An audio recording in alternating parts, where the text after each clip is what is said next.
तो नमस्ते दोस्तों, आप सभी का एक बार फिर से स्वागत है। आज की जो कहानी है वो आपने ज़रूर सुनी होगी, बंदर और मगरमच्छ की कहानी। और आज से हम गेम प्ले स्टार्ट करेंगे रात को। तो देखते हैं क्या होता है, होगा जो हो जाएगा। हमने नियमों पे ही चलेंगे। तो देखते हैं आज की कहानी। एक नदी के किनारे एक जामुन के पेड़ पर एक बंदर रहता था। एक दिन एक मगरमच्छ जामुन के पेड़ के नीचे आराम करने के लिए नदी से बाहर आया। बंदर ने मगरमच्छ को देखते ही कहा, अरे मगरमच्छ भाई, यह मेरा घर है, तुम मेरे अतिथि हो, मैं तुम्हें कुछ जामुन भेंट में देना चाहता हूँ। मगरमच्छ ने स्वादिष्ट जामुन खाए और नदी में वापस चला गया। उस दिन के बाद से मगरमच्छ प्रतिदिन बंदर के पास आता और जल्दी ही वे दोनों अच्छे दोस्त बन गए।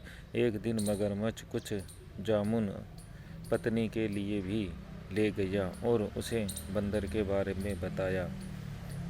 मगरमच्छ की पत्नी दुष्ट थी।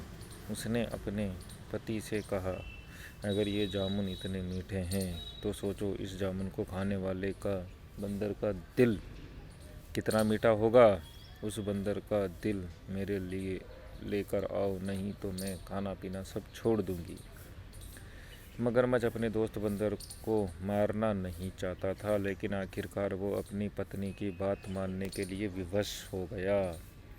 अगली सुबह मगरमच्छ ने बंदर को अपने घर पर भोजन के लिए आमंत्रित किया। बंदर ने मगरमच्छ को निमंत्रण स्वीकार कर लिया। चूँकि बंदर तैरना नहीं जानता था, मगरमच्छ उसे अपनी पीठ पर बैठा कर ले जाने लगा। जब वे दोनों बीच नदी में पहुँचे, मगरमच्छ ने बंदर से कहा, दोस्त, मैंने तुमसे झूठ कहा।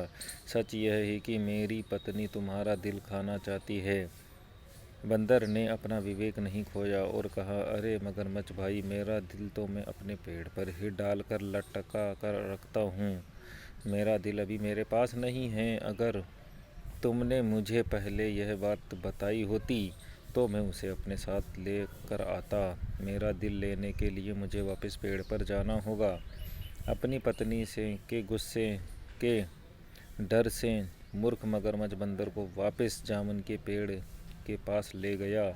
पेड़ के करीब आते ही बंदर झट से छलांग लगाकर पेड़ पर जा बैठा। उसने मगरमच्छ से कहा, अब हम दोस्त नहीं रह गए, जाओ अपनी दुष्ट पत्नी के पास वापस चले जाओ। नैतिक शिक्षा मिलती है दोस्तों, समझदारी से किसी भी समस्या का समाधान किया जा सकता है।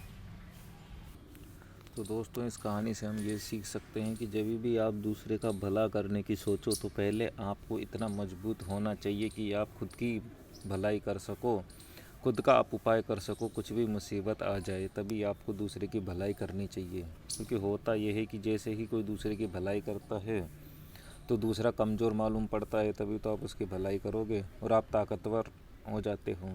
और कोई नहीं सोचता, कोई नहीं समझना चाहता कि वो कमज़ोर है, इसलिए वो जो भी उसकी मदद करता है उससे वो बदला लेगा ही लेगा। जब भी उसका मौका आएगा वो उसके ऊपर पलटवार करेगा।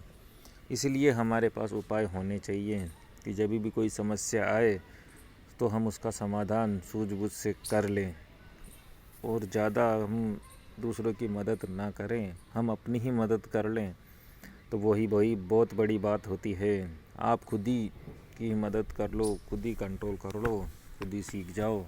आपको देख के भी अगर लोग बाग सीखने लग जाएंगे तो ठीक है, आपका कंट्रोल देख के ही लोग बाग आ जाएंगे आपके पास। लेकिन अगर हम सिखाने जाएंगे तो पहली बात तो हम खुद का ही कुछ अता पता नहीं है, तो हम क्या सिखा पाएंगे। और हमें नियमों से ही चलना है। तो आज के लिए इतना ही दोस्तों, मिलते हैं अगले वीडियो में।